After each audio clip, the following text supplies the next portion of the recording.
Hello, मैं आदित्य सिंह स्वागत करता हूँ आपका एजीएस एकेडमी की तरफ से। आज के इस वीडियो में, आज के इस क्लास में, आज हम लोग पढ़ेंगे जियोग्राफी का चैप्टर नंबर 2, जिसका की नाम है फॉरेस्ट एंड वाइल्ड लाइफ। अब देखिए, सबसे पहले हम जानेंगे कि फॉरेस्ट एंड वाइल्ड लाइफ क्या होता है। तो देखिए, उससे शुरू करने से पहले मैं आपको एक बात कहना चाहता हूँ कि मैं आपको बोर नहीं होने दूंगा। बहुत सारे हम नॉलेजेबल बातें करेंगे, है ना। आप कृपया बुक और कॉपी साथ में लेकर के बैठे और पेंसिल भी साथ में लेकर के बैठे, ताकि आप बुक में अंडरलाइन करते चलो, है कि नहीं। आपके एग्जाम के पॉइंट ऑफ व्यू से क्या क्या इंपॉर्टेंट चीजें हैं। ठीक है, चलिए हम देरी ना करते हुए शुरू करते हैं फॉरेस्ट एंड वाइल्ड लाइफ। अब देखिए, फॉरेस्ट एंड वाइल्ड लाइफ क्या है। देखिए, आपको नाम से ही क्लियर होगा कि फॉरेस्ट एंड वाइल्ड लाइफ क्या है। फॉरेस्ट मतलब कि जंगल, वाइल्ड लाइफ मतलब कि वन्य जीव।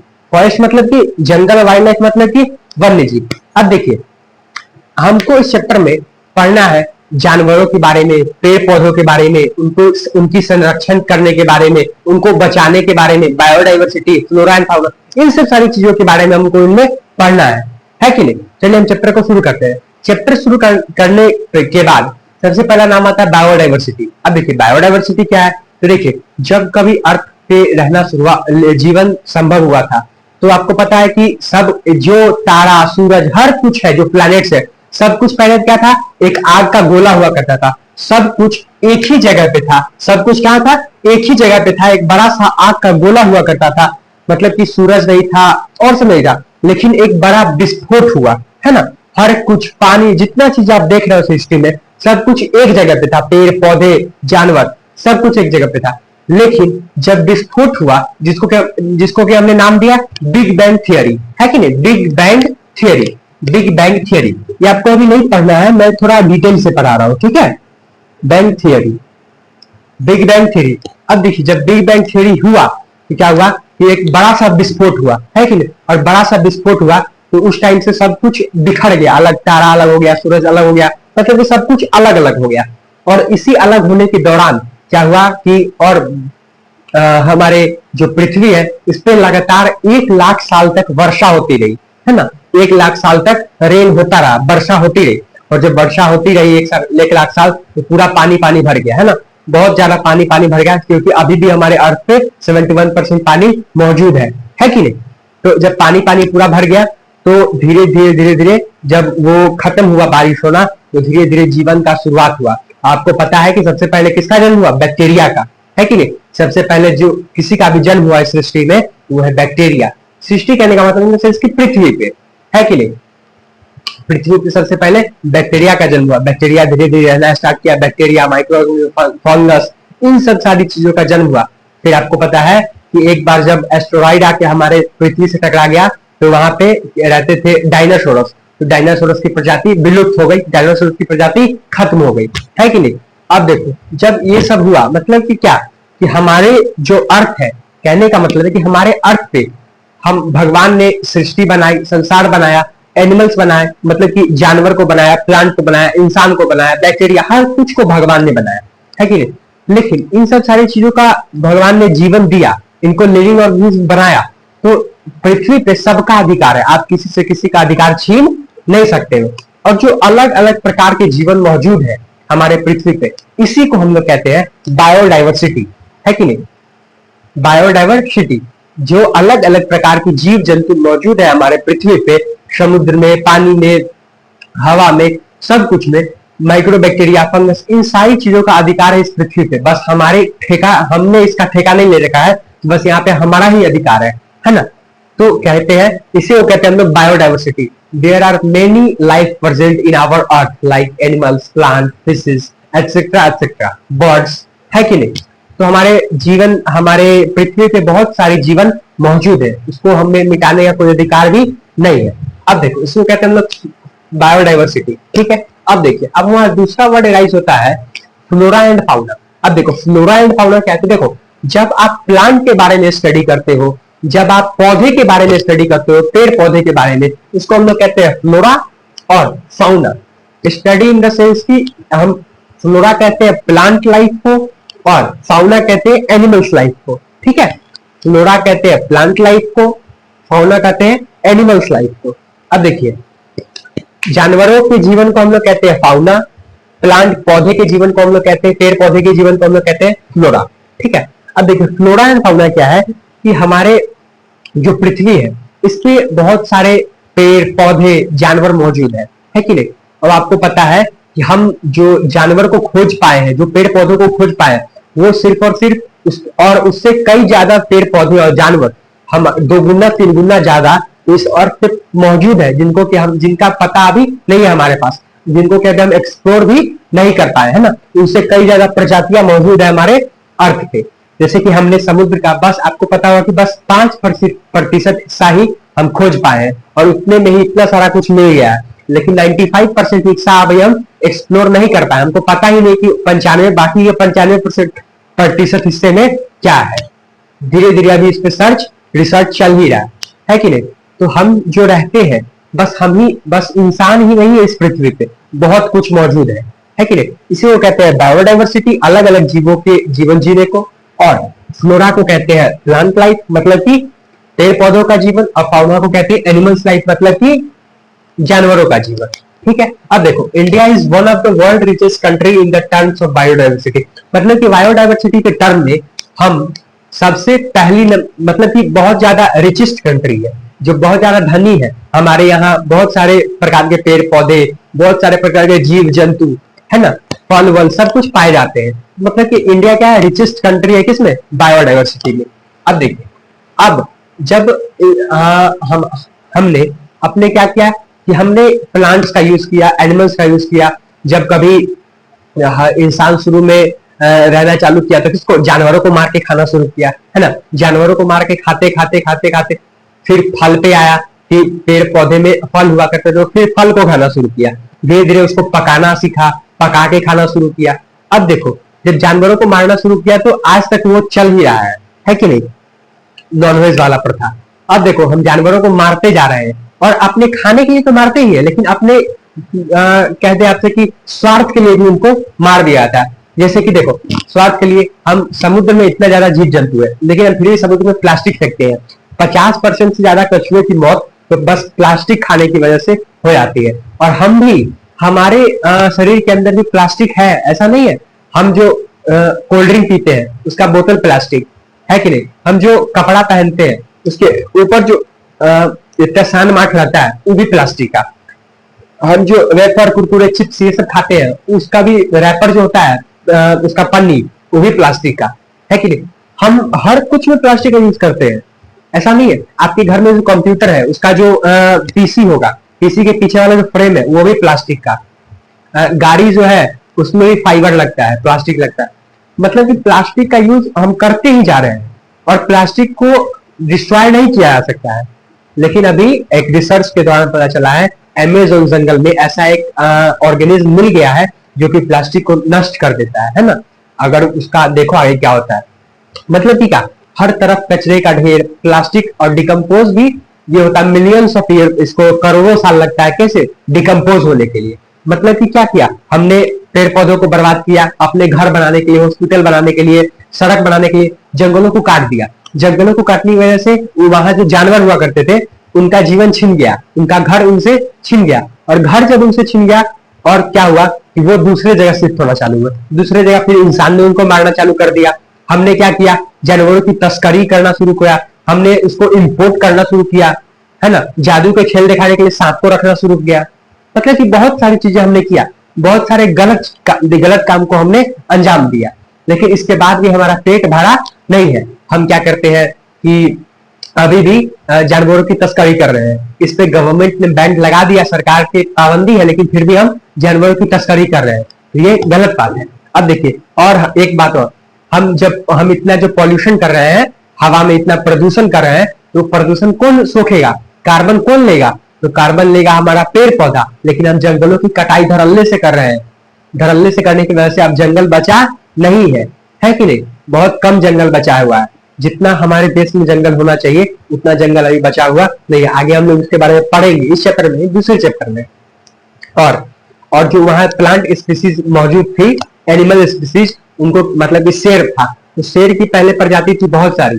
अब देखो उनको खाना नहीं मिला, जब जंगलों की कटाई हुआ तो वो शेर जिसको मार कर खाता था वो सब भाग गया, तो शेर कैसे जिंदा रहेगा, इंसान को तो खाएगा नहीं, इंसान उसको मार देगा, है कि नहीं। तो इस सब चीजों की वजह से प्रजाति क्या होगी, विलुप्त होती है ना। अगर हम इनको कंजर्व नहीं करेंगे, इनको बचाएंगे नहीं, तो ऐसे ही चलता रहेगा। और पता है हम जानवरों से, पेड़ से हम उनसे फल लेते हैं, फूल लेते हैं, फिर से रॉ मटेरियल लेते हैं, हमारे वातावरण को संतुलित रखता है, बैलेंस्ड इन्वायरमेंट रखता है कि नहीं। ये सब सारी चीजें करने के बाद भी हम उनका नुकसान करते हैं, उनको मारते जाते हैं। पेड़ अपने जीवन में हमसे कुछ नहीं मांगता, सब कुछ हमको दे देता है, फूल, पत्ती, हवा, पानी, सब कुछ हमको दे देता है कि नहीं। लेकिन फिर भी हम क्या करते हैं, उसको मारते जाते हैं, काटते जाते हैं, काटते जाते हैं, पेड़ को काटते जाते हैं, है कि नहीं। और काटते काटते ऐसा दिया गया है कि अब अगर 10 दिन धूप अच्छा से कड़क उग जाए तो हमारा पानी का लेयर नीचे चला जाता है, पानी का लेयर नीचे चला जाता है, कॉल सूख जाता है, भी सूख जाता है। मारिए हंडिल मारते रहिए, 20 हंडिल मारिए तो एक गति निकलेगा गिलास, है कि नहीं। ठीक है, तो इसीलिए हमें क्या conservation of forest and wild life करने का जरूरत है। हमारे पूरे विश्व में, हमारे इंडिया में, हमारे भारत देश में इसको कंजर्व करने की जरूरत है, इसको बचाने की जरूरत है। तो देखो बचाने का क्या क्या बेनिफिट है। तो देखो अब तो हम पढ़े कि डिमेरिट क्या, अब हम पढ़ते मेरिट क्या है, इसको बचाने से क्या फायदा होगा। तो देखो conservation present the ecological diversity of our life support system, water, soil and air. इन सब चीजों को हमारा सपोर्ट करता है कौन सा, हमारा वाइल्ड लाइफ, हमारा फॉरेस्ट, इकोलॉजिकल डाइवर्सिटी मेंटेन रखता है कि नहीं। फिर है all reserves of genetic diversity of plant animals for better growth of species. मतलब कि हमारे जो पृथ्वी पे अलग अलग प्रकार के पौधे मौजूद है, अलग अलग प्रकार के जानवर मौजूद है, अलग अलग प्रजातियां हैं उनकी। और मान लो कि जंगल का था, 2-4 को ऐसे ही प्रजाति भी ला गया, है कि नहीं, खत्म हो गया, वो बात कहानी तय हो गया उसका। मान लीजिए कि आप मछली खाते हैं, आप गरई मछली खाते हैं, और गरई मछली मान लीजिए कल से मिलना बंद हो जाए, उसकी प्रजाति विलुप्त हो जाए, वो तो आपको देखने को नहीं मिलेगी, उतना कम गया कि नहीं। तो कहने का मतलब कि इसका अलग अलग जो प्रजाति है, अलग अलग वैरायटी है, उसको हमें कंजर्व करने की जरूरत है, हमें बचाने की जरूरत है, हमें इस पर ध्यान देने की जरूरत है। ठीक है, ये नहीं कि अपना विकास हो रहा है, रोड बन गया, ये बन गया, वो बन गया, खा लिए, सूत गए, पढ़ रहे थे, वो वाला हाल नहीं है। देखिए तो इसके लिए क्या किए गए, स्टेप्स लिए गए, steps taken by government for conservation. मतलब कि अलग अलग इस पे स्टेप्स लिए गए कंजर्व करने को, किसको, फॉरेस्ट को और वाइल्ड लाइफ को कंजर्व करने के। किसके द्वारा, सरकार के द्वारा। सरकार के द्वारा क्या स्टेप्स लिए गए, तो देखो 1972 में वाइल्ड लाइफ प्रोटेक्शन एक्ट आता है। क्या आता है, वाइल्ड लाइफ प्रोटेक्शन एक्ट। मतलब कि जंगलों को बचाने के लिए सरकार एक नियम जारी करती है, एक एक्ट बनाती है कि consisted of various provisions for protecting wild life. मतलब कि हमारे पास अलग अलग कारण है कि हम किसको प्रोटेक्ट करें, वाइल्ड लाइफ को प्रोटेक्ट करें। किसको कहें, वाइल्ड लाइफ को हम प्रोटेक्ट करें, हमारे पास इसके लिए अलग अलग प्रोविजन है, कारण है। फिर all Indian list of protected species. मतलब कि सरकार ने क्या किया कि जो हमारे एक लिस्ट जारी किया जिनको कि इन सब सारी चीजों को बचाना है ना, इसको बर्बाद नहीं होने देना है। अब देखो तो क्या था, remaining population of some endangered species was protected by banning of hunting and trading. हम इसका क्या करते हैं, व्यापार करते हैं, इसको मार के इसका सींग निकाल लेगा, उससे अंगूठी बना लेता है कि नहीं। जानवर के हाथी के सींग से बनता है अंगूठी, मतलब सूर से हाथी के सूर से बनता है अंगूठी, है ना। उसको काट देता है, हाथी को मार देगा, उसका चमड़ा, स्किन इतना महंगा होता है कि नहीं। इसके लिए हमने ट्रेडिंग किया, हंटिंग किया, लेकिन इस सब पे रोक लगाया कौन, सरकार। किस पे, हंटिंग पे, ट्रेडिंग पे, जानवरों की तस्करी पे कौन रोक लगाया, सरकार के द्वारा ये स्टेप्स लिया गया। फिर in 1980 and 1996 included several hundred butterflies, moths, beetles and one dragonfly to the list of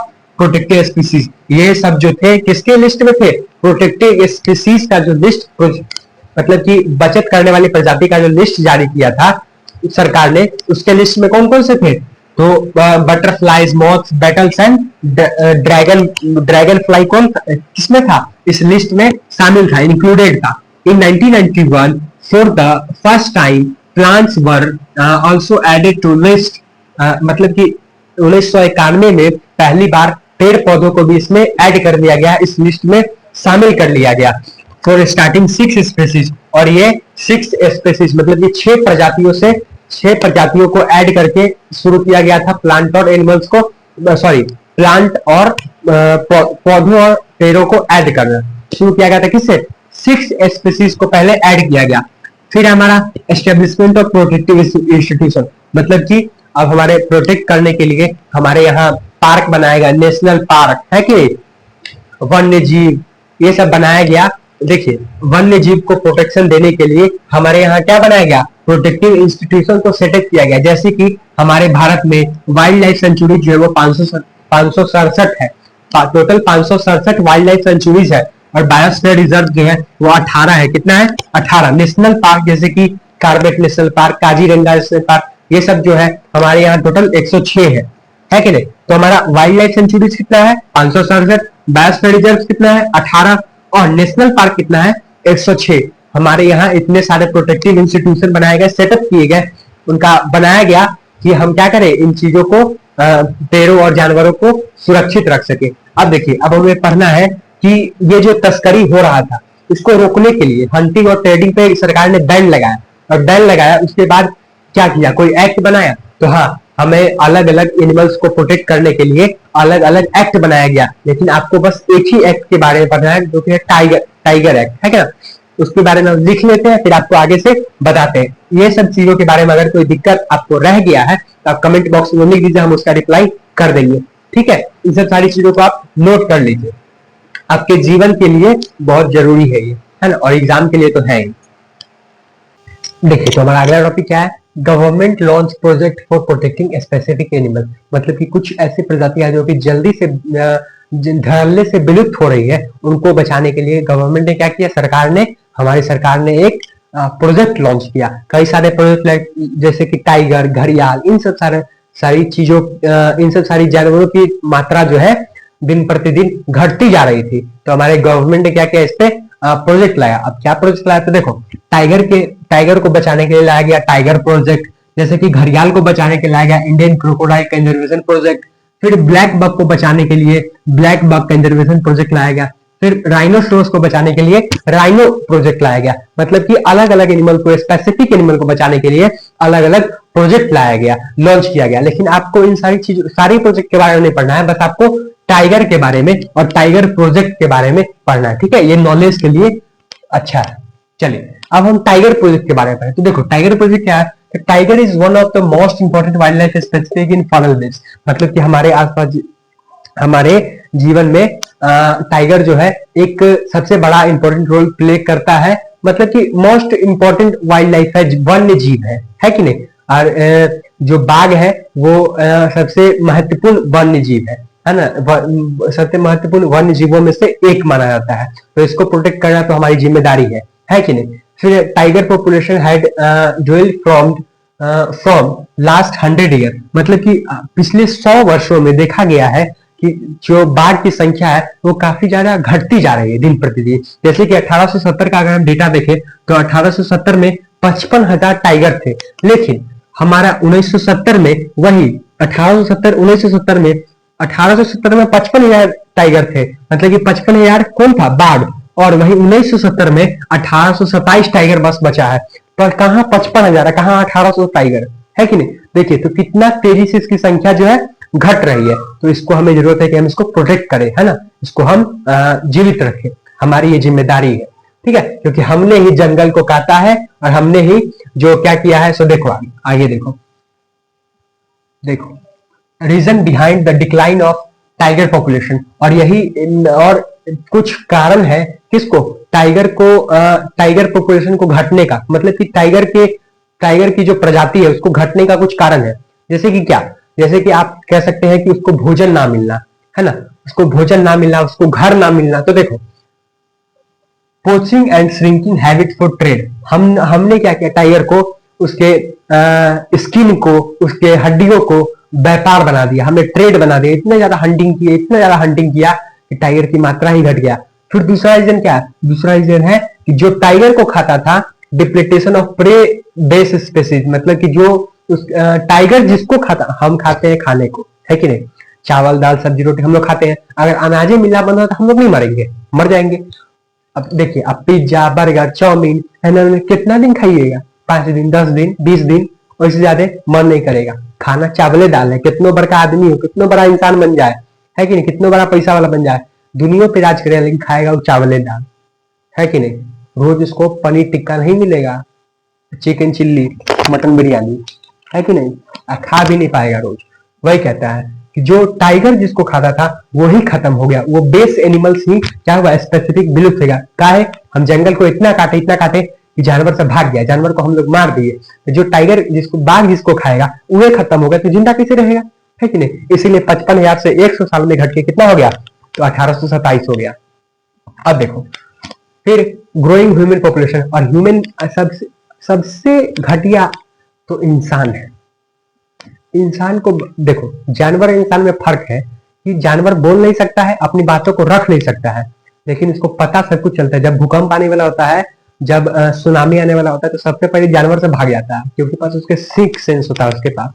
वो अपना कुत्ता नहीं, जंगली जानवर जो वन्य जीव है वो सबसे पहले भाग जाता है छोड़ छाड़ के। अब भौंकने लगे, अपना जो कुत्ता है 4 दिन पहले से भौंकेगा, भूकंप आने वाला है। क्या है, उसके उन लोग के पास सिक्स सेंस होता है। भगवान ने उसको ऐसा सिक्स सेंस प्रदान किया है कि हम इंसानों से पहले उसको पता चल जाएगा कि क्या होने वाला है कि नहीं। खूब भौंकेगा, है मालिक हो गए, चुप ना तो कहला भौंके छे, तो कहेगा फिर कहेगा बाऊ बाऊ, फिर कहेगा चुप ना, मार मारे, फिर कहेगा ना, है कि नहीं। अच्छा भूकंप आएगा तो मालिक कहेगा यही लगे भूकता, इसीलिए भूक रहा था, है कि नहीं। मतलब कि उसके पास सिक्स सेंस होता है, उसको पहले पता चल जाता है कि नहीं।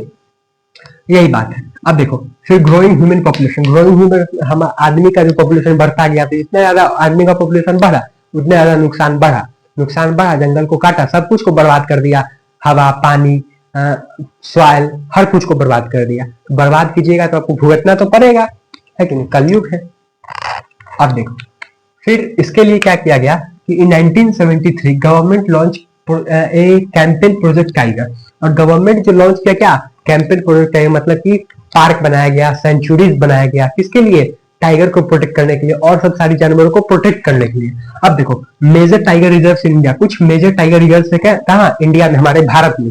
इसके बारे में हम लोग पढ़ेंगे, जैसे कि सरिस्का वाइल्ड लाइफ सेंचुरी जो है वो भी क्या कर रहा है, टाइगर को प्रोटेक्ट करने के लिए ये सब सारी चीजों का निर्माण किया गया।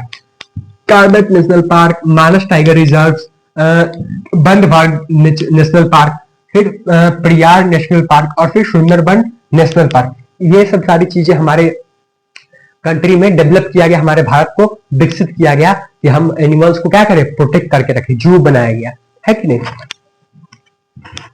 अब देखिए टाइप्स, अब हमारे जो जंगल है उसको कुछ टाइप्स में बांटा गया। अब कैसे टाइप्स में बांटा गया, तो देखो पहला हमारा रिजर्व फॉरेस्ट, फिर दूसरा हमारा प्रोटेक्टेड फॉरेस्ट, और तीसरा अनक्लास फॉरेस्ट। अब देखिए, और एक बात आपको पता है, जैसे कि अंबानी जूनियर, जो कि अनंत अंबानी जी है, उसने क्या किया, वनतारा का शुरुआत किया। वनतारा क्या है, वनतारा जंगल है, वनतारा फॉरेस्ट लाइफ है।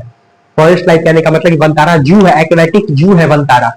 अब एक्वेटिक जू से कहने का मतलब है कि वनतारा में आपको 39,000 से 39,000 स्पेसीज मिलेंगे, किसके, एनिमल्स के, जानवरों की प्रजाति मिलेगी, कितना, 39,000, जो कि 32 कंट्री से इंपोर्ट किए गए हैं। 32 गो देश से मंगाया है क्या, जानवर को, का है उसमें पार्क में रखने के लिए, वनतारा पार्क है उसमें रखने के लिए, का है कि जो एनिमल्स है उसके पास जेनेटिक डेटा है। और 3,000 एकड़ में वनतारा फैला हुआ है, कितने एकड़ में, 3,000 एकड़ में। और 3,000 एकड़ में जो है खाली जंगल है, उसमें पेड़ होगा, पौधा होगा, बहुत सारी चीजें होगी, और जीव सबको भी जो लाया है, 39,000 जो एनिमल्स को लाया है उसको भी रखेगा उसमें।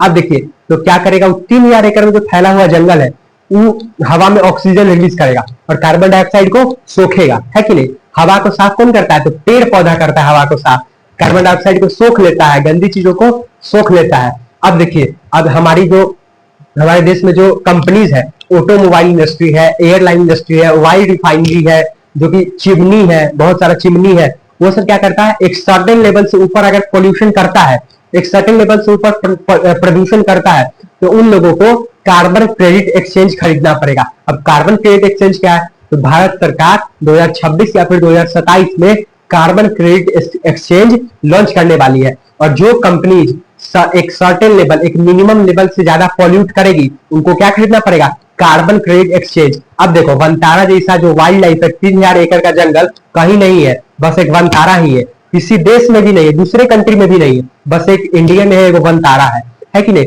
अब देखो वनतारा में इतना ज्यादा पेड़ है, क्या करेगा, पेड़ ऑक्सीजन रिलीज करेगा, कार्बन डाइऑक्साइड को ऑब्जर्व करेगा। अब क्या होगा उस क्रम में, जिसको कार्बन क्रेडिट एक्सचेंज किससे खरीदना पड़ेगा। अब मान लो कि हम पॉल्यूट कर रहे हैं, तुम उस चीज को बचा रहा है, तो तुमसे हमको हमको तुमसे क्या खरीदना पड़ेगा, क्रेडिट एक्सचेंज खरीदना पड़ेगा कि हम जो पॉल्यूशन कर रहे हैं तुम उसको साफ करेगा, तुम्हारा पेड़ पौधा है कि नहीं। तो इसके लिए अब जो साफ करेगा, अब बताइए मुकेश अंबानी का, उसके बाप का जो सबसे बड़ा वाइल्ड रिफाइनरी है कि नहीं, वाइल्ड रिफाइनरी, तो सबसे ज्यादा पॉल्यूशन करेगा वो, तो पैसा किसको देगा, अनंत अंबानी, जिसका की वंतारा है।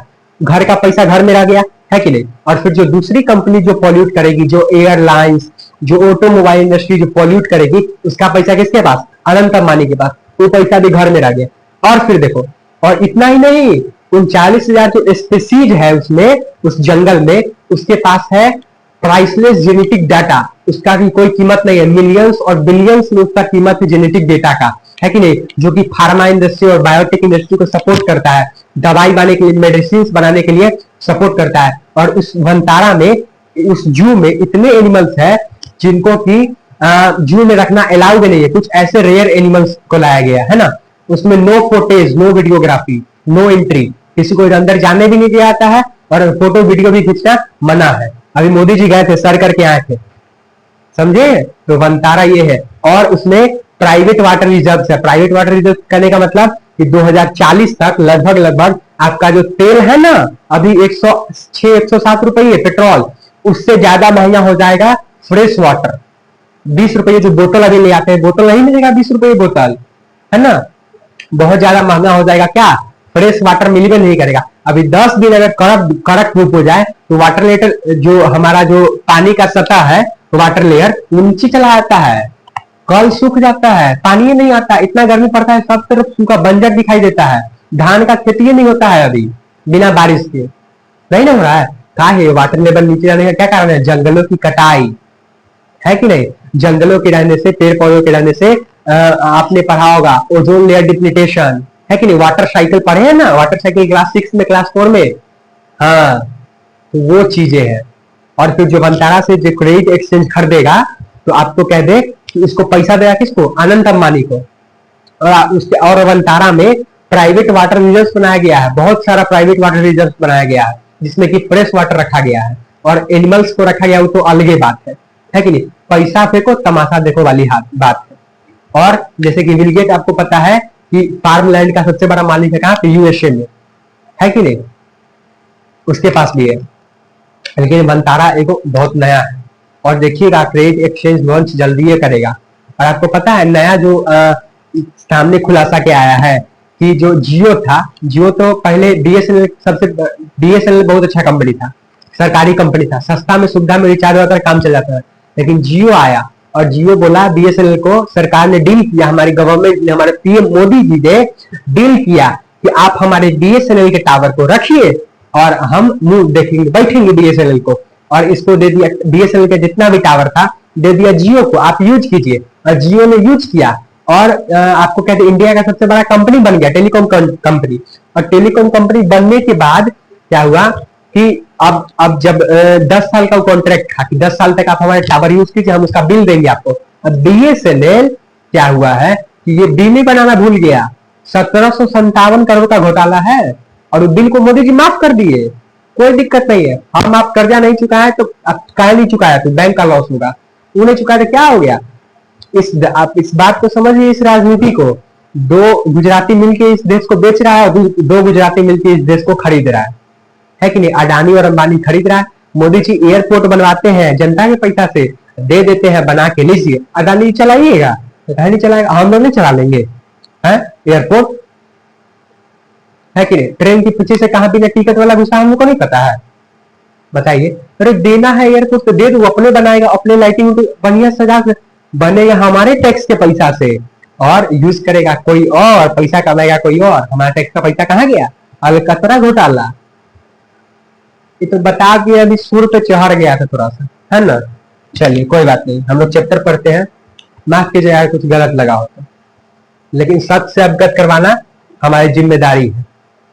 अगर हाँ आप हमसे पढ़ रहे हैं तो हम नहीं बताएंगे आपको, तो कौन बताएगा, है कि नहीं। चलिए हम उसके बारे में पढ़ते हैं। रिजर्व फॉरेस्ट, प्रोटेक्टेड फॉरेस्ट और अनक्लास्ड फॉरेस्ट।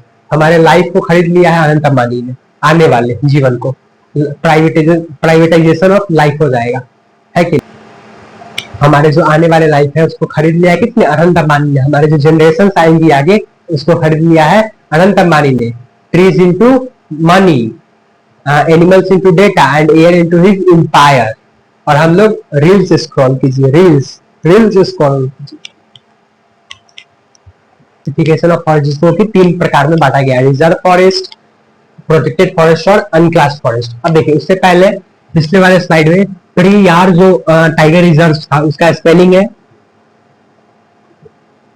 PERIYAR, उसमें बस PERIYAR है, उसको आप स्पेलिंग मिस्टेक है उसको आप सही कर लीजिएगा, ठीक है, PERIYAR, ठीक है।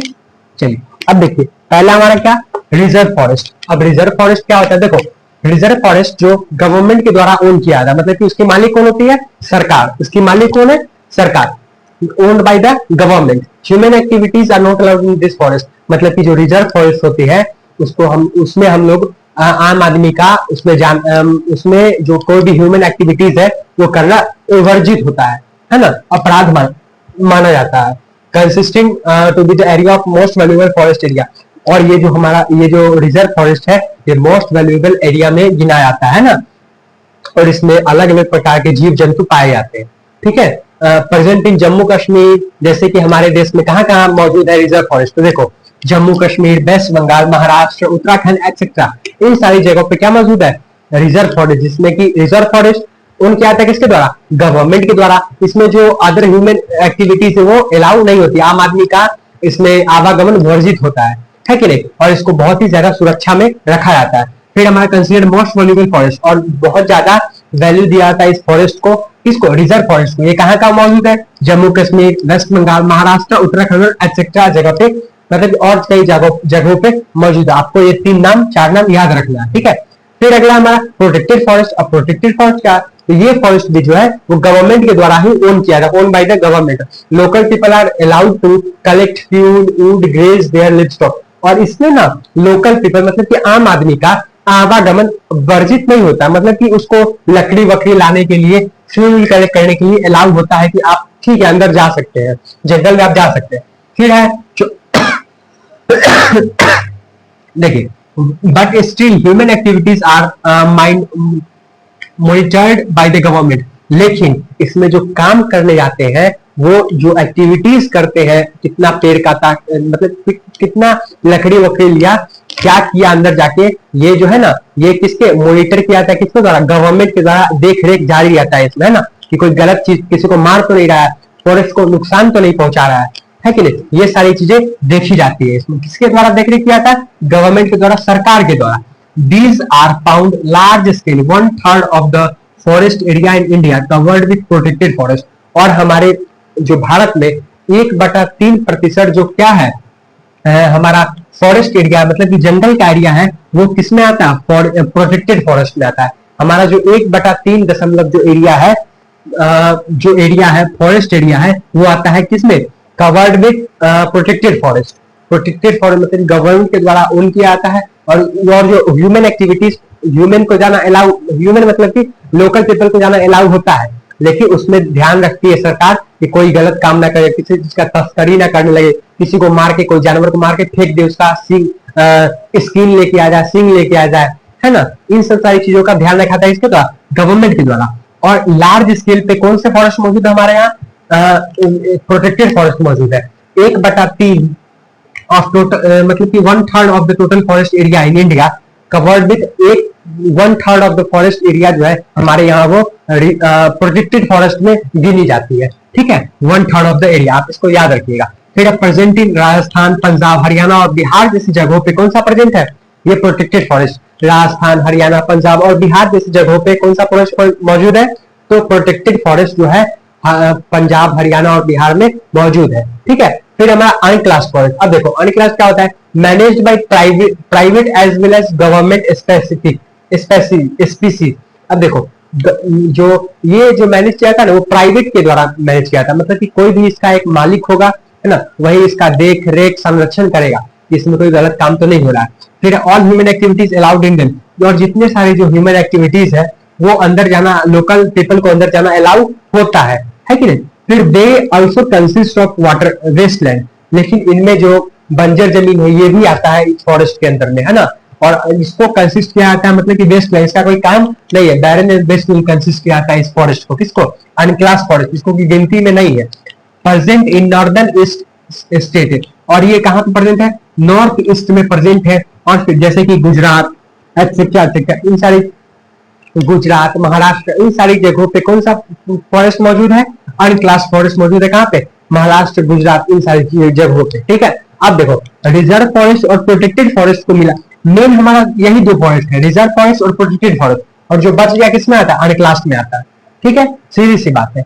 ये प्राइवेट के द्वारा ओन किया आता है, ये ओन किया आता है आपको गवर्नमेंट के द्वारा, ठीक है। इसमें बहुत ज्यादा सुरक्षा होता है, इसमें तो अलाउड ही नहीं है लोकल पीपल को जाना, लेकिन इसमें अलाउड भी है, और इस पे मॉनिटर करती है सरकार की कोई चीजें गलत इसमें ना घटित हो। अब देखो रिजर्व फॉरेस्ट और प्रोटेक्टेड फॉरेस्ट जो हम मिला देते हैं तो हमारा बनता है परमानेंट फॉरेस्ट, और ये दोनों जो फॉरेस्ट है यही है हमारे देश का परमानेंट फॉरेस्ट, इसी को गिनती करते हैं जंगलों में, है कि नहीं। जैसे कि मध्य प्रदेश में आप देखिए 75% जो हिस्सा है वो मध्य प्रदेश में है। We get to see the maximum permanent forest in Madhya Pradesh, सबसे ज्यादा परमानेंट फॉरेस्ट कहाँ मौजूद है, तो मध्य प्रदेश में, सबसे ज्यादा परमानेंट फॉरेस्ट कहाँ मौजूद है, मध्य प्रदेश में। चलिए तो यही था आपका स्लाइड। अब हमारा अगला टॉपिक है कम्युनिटी और कंजर्वेशन, मतलब कि एक संगठन के द्वारा, आपने देखा कि गवर्नमेंट के द्वारा कंजर्व कैसे किया जाता है फॉरेस्ट को, फिर प्राइवेट के द्वारा, अब एक संगठन के द्वारा कैसे जंगलों को बचाया गया, इन सब सारी चीजों के बारे में हम लोग पढ़ेंगे। हम लिख लेते हैं फिर आपको बताते हैं, ठीक है। आप इसको मार्क कर लीजिएगा अपने बुक में। देखो तो क्या है कम्युनिटी और कंजर्वेशन, देखो संगठन के द्वारा एक पूरे गांव के द्वारा जो कंजर्व किया गया किसको, फॉरेस्ट को, जंगलों को, जानवरों को, उसके बारे में हम लोग को पढ़ना। अब देखो बस सरकार ही नहीं चाहती है कि जंगलों को ना काटा जाए या फिर जानवरों को ना भगाया जाए, मतलब कि हम इंसान भी चाहते हैं कि इन सब चीजों को रोका जाए, है कि जंगल बचा हुआ रहे। तो इसके लिए क्या क्या स्टेप उठाए कम्युनिटी ने, इसके बारे में हम लोग पढ़ेंगे। तो देखो पहला जो हमारा सरिस्का टाइगर रिजर्व, इसको बचाने के लिए क्या किया कि villagers have fought against mining, जैसे कि गवर्नमेंट यहाँ पे माइनिंग करने आते, मतलब कि खुदाई करने जा रही थी कहाँ पे, सरिस्का टाइगर रिजर्व के पास। तो क्या हुआ देखो, villagers have fought against mining by setting the Wildlife Protection Act in many areas. Villagers themselves protecting habitat to and explicitly rejected government involvement. अब देखो गवर्नमेंट क्या कर रही थी कि सरिस्का जो टाइगर रिजर्व है ना, सरिस्का टाइगर रिजर्व, वहां पे माइनिंग करने जा रही थी। तो वहां के लोगों ने क्या कहा कि प्रोटेस्ट किया और कहा कि हम आपको माइनिंग नहीं करने देंगे, और इससे गवर्नमेंट को जो अपना स्टेप है इतना मार बवाल हुआ, इतना बवाल हुआ कि उसको जो सरिस्का टाइगर रिजर्व में जा रहे थे माइनिंग करने के लिए, उनको माइनिंग नहीं करने दिया गया, गवर्नमेंट ने अपना कदम पीछे ले लिया, है ना। तो किसके कारण, कम्युनिटी के कारण। मान लो कि एक ही आदमी अगर रोलर के नीचे सूझ जाता तो नहीं होता, चाहे जाता रोलर, है कि नहीं, लेकिन पूरा कम्युनिटी मिलती गया, पूरा संघ मिलती गया था ना कि आपको माइनिंग नहीं करने देंगे, है ना। तो इसके लिए उसको छोड़ दिया है, किसको, सरिस्का टाइगर रिजर्व को माइनिंग नहीं करने दिया है, किसको, गवर्नमेंट को। अब देखो फिर हम वही दूसरा केस है Alwar district of Rajasthan. Alwar district of Rajasthan में क्या है कि द इनहेबिटेट्स ऑफ 5 विलेजेस, मतलब कि 5 गांव के लोगों ने मिलकर अलवर डिस्ट्रिक्ट ऑफ राजस्थान में declared 1200 hectare 1200 hectare of forest as the Bhairav Dev Dakav sanctuary, declaring their own set of rules and regulations which do not allow to hunting and protecting the wildlife against any outside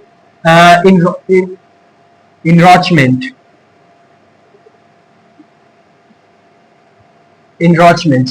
देखो कहता है 5 गांव के लोगों ने मिलकर, कहां पे, अलवर डिस्ट्रिक्ट ऑफ राजस्थान, राजस्थान का एक डिस्ट्रिक्ट है इसका क्या नाम है, अलवर। अलवर में क्या किया कि 5 गांव के लोगों ने मिलकर 1200 हेक्टेयर जो जमीन है उसको फॉरेस्ट में उसको फॉरेस्ट मान लिया और उसका नाम रख दिया, और उसका रक्षा करने का जिम्मेदारी 1200 हेक्टेयर की रक्षा करने की जिम्मेदारी 5 गांव के लोगों ने खुद मिलकर उठाया, और वो आज भी रक्षा कर रहे हैं और उसको प्रोटेक्ट कर रहे हैं, made by rules and regulation. और खुद की वो जो 5 गांव के लोग हैं वो खुद के अपने रूल्स एंड रेगुलेशन उन्होंने बनाया है कि हमें इस राजस्थान के जो अलवर डिस्ट्रिक्ट का जो फॉरेस्ट है इसको कैसे प्रोटेक्ट करना है, और इसका एक नाम भी दिया गया इस 1200 हेक्टेयर की जमीन को, इस जंगल को, वैरव देव दाकव सेंचुरी। क्या नाम दिया गया, वैरव देव डाकव सेंचुरी नाम दिया गया इस 1200 हेक्टेयर के जंगल को। और अलवर डिस्ट्रिक्ट ऑफ राजस्थान के जो 5 गांव के लोग हैं उन्होंने मिलकर इसका अभी भी ध्यान रखते हैं, अभी भी प्रोटेक्शन करते हैं इसका, है ना। और इसमें देखते हैं कि कोई भी गलत एक्टिविटी तो नहीं हो रहा है, कोई भी हंटिंग जैसा चीज तो, तस्करी जैसा चीज तो नहीं हो रहा है ना। ये सब चीज ना हो इसके लिए अभी भी ये लोग ध्यान रखते हैं, क्योंकि इनको भी पता है कि अगर जल है तभी जीवन है। और जल कब से है? जब वातावरण हमारा अच्छा रहेगा, अनुकूलित रहेगा, हमारा एयर और साफ रहेगा, है कि नहीं। एयर में ज्यादा कार्बन नहीं रहेगा, कार्बन डाइऑक्साइड नहीं रहेगा। अब कार्बन डाइऑक्साइड को कौन कम करता है? तो पेड़ कम करते हैं कार्बन डाइऑक्साइड को, ऑक्सीजन देते हैं और कार्बन डाइऑक्साइड सोखते हैं। तो ये हमारे लिए भी जरूरी है और हमारा इकोलॉजिकल बैलेंस डाइवर्सिटी जो है वो मेंटेन रहेगा, ठीक है। अब देखो चिपको मूवमेंट, तीसरा स्टेप है चिपको मूवमेंट। चिपको मूवमेंट में कहता है कि चिपको मूवमेंट को हम लोग दूसरे नाम से जानते हैं, चिपको आंदोलन के नाम से भी जानते हैं, ठीक है। चिपको मूवमेंट और चिपको आंदोलन दोनों एक ही चीज है। अब देखो the indigenous community of Himalayan region, ये कहां पे हुआ था? पहाड़ी इलाकों में। ये जो कुछ इंडिजिनियस कम्युनिटी थी वो उन्होंने सक्सेसफुली क्या किया कि चिपको मूवमेंट को अंजाम दिया। चिपको मूवमेंट को कहने का मतलब जो सरकार जा रही थी किसको? पेड़ को काटने, डिफॉरेस्टेशन करने के लिए, तो वो पेड़ को पकड़ के इसे चिपक के खड़े हो गए, है ना। पेड़ को पकड़ के चिपक खड़े हो गए और उन्होंने कह दिया जब तक आप पेड़ को काटने जा रहे हैं तो उससे पहले आपको हमको काटना होगा, उसके बाद आप पेड़ को काट सकते हैं, कि नहीं। तो डिफॉरेस्टेशन को बचाने के लिए क्या किया उन्होंने? And they also did afforestation, और उन्होंने पेड़ को बचा लिया, डिफॉरेस्टेशन को नहीं होने दिया। जो काटने आए थे उनको भगा भी दिया और उन्होंने पेड़ भी लगाया, एफॉरेस्टेशन भी किया, है कि नहीं। तो कहां पे चिपको मूवमेंट क्या था? चिपको मूवमेंट में जब पेड़ को काटने जा रहे थे लोग तो जो वहां के इंडिजिनियस कम्युनिटी के लोग थे हिमालयन रीजन के, जहां पे चिपको मूवमेंट हुआ, वहां पे क्या किया कि पेड़ को पकड़ के खड़े हो गए और उन्होंने बोला कि आप अगर पेड़ को काटना चाहते हैं तो पहले हमको काट दीजिए, उसके बाद पेड़ को काटिएगा। तो उन्होंने डिफॉरेस्टेशन होने से बचा लिया और खुद का पेड़ भी और सारा लगाए, तो एफॉरेस्टेशन भी किया और डिफॉरेस्टेशन को रोक भी किया, ठीक है। अब फिर हमारा चौथा स्टेप है क्या? बीज बचाओ आंदोलन। अब बीज बचाओ आंदोलन क्या है? तो सेव द सीड्स मूवमेंट। देखो मतलब कि बीज को बचाने का आंदोलन चलाया गया। ये बेसिकली हुआ था जो कि 1980 में इनका देहांत हो गया विजय जर्धा जी के द्वारा। आपने नाम भी सुना होगा विजय जर्धा, है कि नहीं। 1980 में जब विजय जर्धा जी की मृत्यु हो गई, उससे पहले उन्होंने विजय जर्धा जी ने क्या किया कि बिगिन द हेनवल रिवर वैली, जहां पे हेनवल रिवर वैली पे कौन सा टेहरी डैम है उत्तराखंड में, टेहरी डैम जो हेनवल रिवर वैली पे है उत्तराखंड के पास, वहां पे क्या किया कि this movement was started from activist lead by the Vijay Jardha. और ये मूवमेंट स्टार्ट किया गया विजय जर्धा जी के द्वारा। और value traditional knowledge and wisdom. और इसमें क्या किया गया कि जो मॉडर्न फार्मिंग है उसको अपनाया गया। मॉडर्न फार्मिंग हम लोग पढ़ेंगे एग्रीकल्चर वाले चैप्टर में, चैप्टर नंबर 4 में, है कि नहीं। जब हम पढ़ेंगे एग्रीकल्चर तो उसमें अच्छे से पढ़ेंगे ट्रेडिशनल फार्मिंग क्या है, मॉडर्न फार्मिंग क्या है, उसका क्या फायदा है कि नहीं। फिर कहिए कि स्प्रिंकल फैसिलिटीज, इरिगेशन फैसिलिटीज को हम कैसे अच्छा कर सकते हैं, पहाड़ों पे कैसे फसल उगाया जाता है, पहाड़ों पे हम कैसे फसल को उगाते हैं जिससे कि सॉइल इरोजन नहीं होता है कि नहीं। इन सब सारी चीजों, स्प्रिंकल फार्मिंग, इन सब सारी चीजों के बारे में हम पढ़ेंगे किसमें? एग्रीकल्चर वाले चैप्टर में। अभी आप इतना समझिए कि जो ट्रेडिशनल एग्रीकल्चर फार्मिंग है उसको लाया गया, उसको किसने लाया? विजय जर्धा जी ने। और ये प्रैक्टिस भी करते थे किस पे? ट्रेडिशनल सीड्स पे। ट्रेडिशनल फार्मिंग मतलब कि जो सीड्स बची हुई रहेंगी उनसे आगे हमें काम देगा, आगे हम उसको फसल उगा सकते हैं। तो सीड्स को प्रोटेक्ट करने के लिए भी, सस्टेनेबल डेवलपमेंट करने के लिए भी किसने काम किया? विजय जर्धा जी ने चलाया। कौन सा आंदोलन? तो बीज बचाओ आंदोलन। बीज बचाओ आंदोलन किसने चलाया? विजय। इंपॉर्टेंट टॉपिक आप बुक में अंडरलाइन कर लीजिए। विजय जर्धा जी ने 1980 में उनका देहांत हो गया था, उससे पहले उन्होंने बीज बचाओ आंदोलन चलाया। बीज बचाओ आंदोलन में क्या था कि, और इसका बीज बचाओ आंदोलन का दूसरा नाम क्या है? Save the trees, save the seeds movement. मतलब कि बीज को बचाने का। जैसे कि इन्होंने न्यू मॉडर्न फार्मिंग को अपनाया और मॉडर्न फार्मिंग पे ये प्रैक्टिस भी करते थे कि कैसे कैसे हम पानी को बचा सकते हैं। मान लीजिए पाइप में पानी जा रहा है बहुत ज्यादा, उसको हम कैसे बचा सकते हैं, कैसे उसमें कम पानी में ज्यादा काम हो जाए, ट्रेडिशनल सीड्स को सीड कम डाले और फसल ज्यादा मिले। इन सब सारी चीजों पे किसने काम किया? विजय जर्धा जी ने।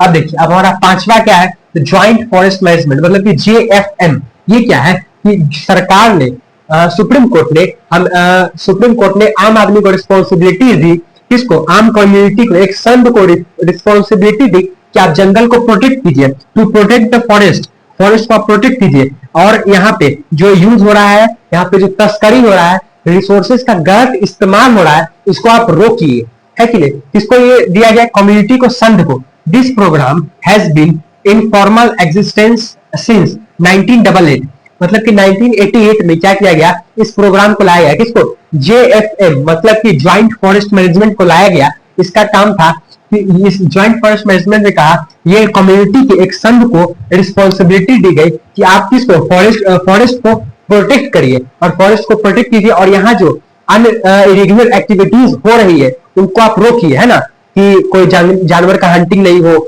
इसका तस्करी नहीं किया जाना चाहिए। तो इसकी रिस्पॉन्सिबिलिटी किसको दी गई, कम्युनिटी को, संघ को दी गई क्या, रिस्पॉन्सिबिलिटी। अब देखिए, when the state of Odisha, और ये स्टार्ट हुआ ओडिशा से, पहला जो फर्स्ट रिवॉल्यूशन था JMF का, वो कहां से स्टार्ट हुआ, ओडिशा से। फर्स्ट जो JMF का ज्वाइंट फॉरेस्ट मैनेजमेंट का जो एक्टिविटी था वो स्टार्ट हुआ था ओडिशा से पहला, ठीक है। अब देखिए, अब यहां तक हो गया, हमने कम्युनिटी के बारे में बताया कि कैसे कंजर्व किया, कैसे लोगों ने भी कदम उठाया फॉरेस्ट को और वाइल्ड लाइफ को बचाने के लिए, है कि नहीं। अब हम लोग पढ़ेंगे लास्ट, पवित्र उपवन, है कि नहीं, ये बहुत अच्छी चीज है। लास्ट टॉपिक आपका, हम इसको लिख लेते हैं जल्दी से, फिर आपको पता है, बस 3 से 4 मिनट का ये लेक्चर बच गया, ठीक है। देखिए हमारा पवित्र उपवन क्या है, देखो, स्केर्ड ग्रुप्स मतलब क्या होता है, पवित्र उपवन या फिर पेड़ पौधे। अब कुछ ऐसे भी पेड़ पौधे हैं, कुछ ऐसे भी जानवर जिनका कि हम पूजा करते हैं, उनको पवित्र मान करके, और उनके बिना हमारा पूजा शुद्ध भी नहीं होगा, है ना, और ये हमारे लाइफ के लिए भी इंपॉर्टेंट है। हम सब जानवर हमारे लाइफ के लिए इंपॉर्टेंट है, लेकिन जिनको हम पवित्र मानते हैं उनके बारे में हमें कुछ पढ़ना है। तो देखो, in present many communities consider trees और प्लांट स्केर्ड, मतलब कि अभी जितने भी कुछ कम्युनिटीज है वो कहती है कि जो प्लांट और ट्रीज और एनिमल्स है वो क्या है, पवित्र है। कुछ पेड़ पौधे जानवर क्या है, उनके लिए पवित्र है। जैसे कि हमारा छोटा नागपुर रीजन की मुंडास और संथान कम्युनिटी है, वो उसका पूजा करते हैं किसकी, महुआ के पेड़ की और कदम्बा के पेड़ की।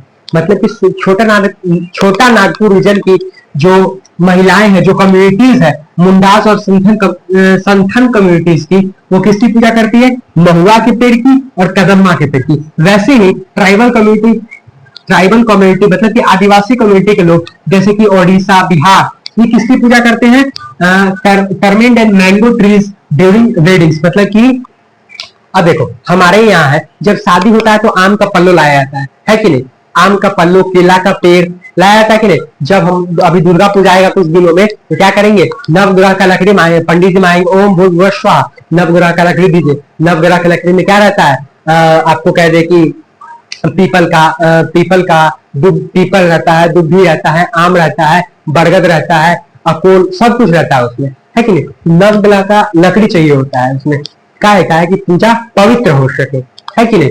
अब देखो, पूजा पवित्र करने के लिए किसको, हम पेड़ों को भगवान मानते हैं, है कि नहीं, उसको पूजते हैं। वैसे ही टू मेनी अस पीपल और बनियान ट्री, मतलब कि पीपल के पेड़ की पूजा करते हैं हम, और बनियान ट्री की, मतलब कि बरगद के पेड़ की भी पूजा करते हैं हम, एज कंसीडर्ड स्केर्ड, क्योंकि ये हमारे लिए पवित्र उपवन है। क्या है, पवित्र है, इसीलिए हम उनकी पीपल की और बनियान ट्री की पूजा करते हैं, है कि नहीं। आम के पल्लों के बिना शुद्ध नहीं होता है पूजा, है कि नहीं, नहीं शुद्ध होता है। कलसा में क्या चाहिए, आम का पल्लो चाहिए, तो हम इनको भगवान मानते हैं, है कि नहीं। हमारा इसके साथ नाता जुड़ा हुआ, स्पिरिचुअलिज्म जुड़ा हुआ है, ठीक है। फिर स्प्रिंग्स, माउंटेन्स, पीक, और हम तो झरनों को, पहाड़ पर्वतों को, जानवरों को, इन सारे चीजों को भी पवित्र मानते हैं। झरनों को, जानवरों को, और फिर झरनों को, पहाड़ों को और जानवरों को भी हम क्या मानते हैं, पवित्र मानते हैं। जैसे कि गाय का गोबर, गाय का मूत्र क्या है, पवित्र है हमारे लिए। हम जब भी कोई पूजा होता है तो पूजा होने से पहले गाय के गोबर से लीपा जाता है। क्या है, क्यों लीपा जाता है उतने दूर जितने पूजा होने, क्योंकि पवित्र हो जाएगा गाय के गोबर से लिपने के बाद, है कि नहीं। गौमूत्र का जरूरत पड़ता है पूजा में, जब गृह प्रवेश होता है, मतलब कि घरवास होता है, कोई नया घर वर बनने वाला होता है, उसमें गौमूत्र की जरूरत पड़ती है कि नहीं।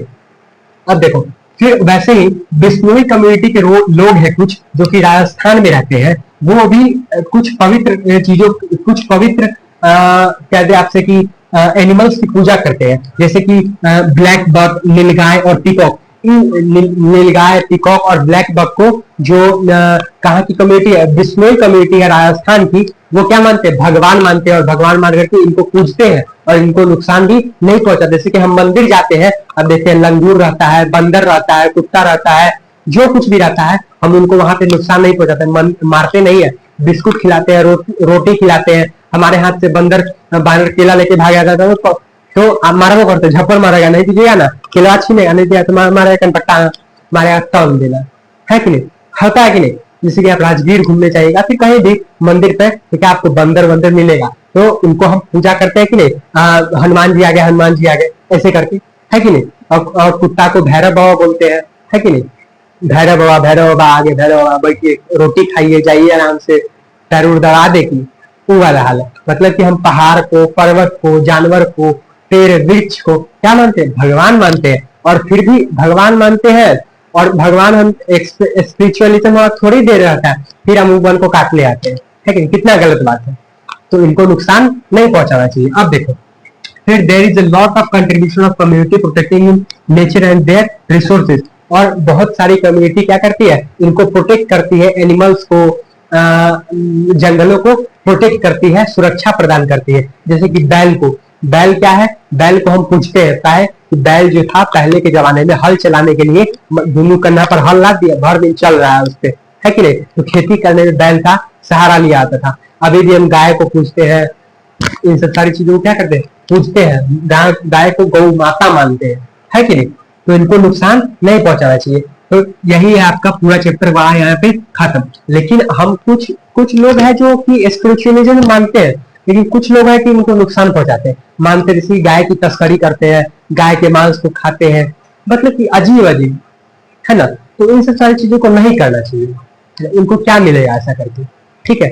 अब देखो, तो इसी बात पे गौतम बुद्ध ने 470 बीसी में कहा था, the tree is peculiar organism is unlimited kindness and benevolence and makes no demand for its subsistence and extends generously the products of its life activity. It affords protection to all beings offspring, said even to the extent to who destroy it. मतलब कि अपने पेड़ जो होता है वो अपने जीवन का वो इतना दयालु होता है कि उसने अपना पौधा दे दिया, अपनी पत्ती दे दी, अपनी लकड़ी दे दी, फल फूल सारी चीजें दे दी, लेकिन फिर भी हम उसको नुकसान पहुंचाते हैं, उसको काटते हैं। इवन जो उसको काटने आता है उसको भी पेड़ छाया प्रदान करता है, लेकिन फिर भी क्या करता है, उसको काट देता है, तब भी पेड़ कुछ नहीं बोलता है। और पेड़ जब रहता है तो हमारे हवा को साफ करता है, हमारा वातावरण क्या होता है, सुरक्षित रहता है, अनुकूलित ढंग से सब काम होता रहता है। तो हमें अगर देखिए, अब ये चैप्टर का यही कहना है कि आप चीजों को बचाइए, है कि नहीं, आप जंगलों को बचाइए, आप जानवरों को मत मारिए, उनको बचा के रखिए। अगर आप पेड़ लगा नहीं सकते हैं तो पेड़ को काटिए मत। आप एफोरेस्टेशन नहीं कर सकते तो आपको डिफोरेस्टेशन करने का कोई अधिकार नहीं है कि नहीं। पेड़ से हम 24 घंटे ऑक्सीजन लेते हैं, लेकिन पेड़ को हम कुछ भी नहीं देते हैं, एक दिन का पानी भी हम पेड़ को जाकर के नहीं देते हैं, है कि नहीं। और फिर देखिए, आपसे कह दे कि अगर आप जानवरों को खिलाते नहीं है उनको मार के भगाइए भी मत, उनको बैठने दीजिए, है कि नहीं, प्यार से सहला दीजिए, है कि उनके वो बेजुबान है ना, वो बोल नहीं पाते, अपनी व्यथा हमें व्यक्त नहीं कर पाते, लेकिन उनको भी बहुत सारा दुख है अपने जीवन में, है कि नहीं, सबको होता है, उनको भी। तो यही चैप्टर था आपका फॉरेस्ट एंड वाइल्ड लाइफ, आपका खत्म हुआ। मतलब कि कहने का मतलब है कि हम सारी चीजों को पवित्र मानते हैं, पवित्र मान करके पूजा करते हैं, फिर उसमें नुकसान क्यों पहुंचाते हैं, उस पर अत्याचार क्यों करते हैं, ऐसा नहीं होना चाहिए, है कि नहीं। चलिए, बहुत बहुत धन्यवाद। अगले आते रहेगा आपका जो वाटर रिसोर्स, एग्रीकल्चर और सारे चैप्टर सब आते रहेगा, ठीक है। बहुत बहुत धन्यवाद, आप लेक्चर में इतना देर बने रहे हमारे साथ, बहुत बहुत धन्यवाद, थैंक यू वेरी मच।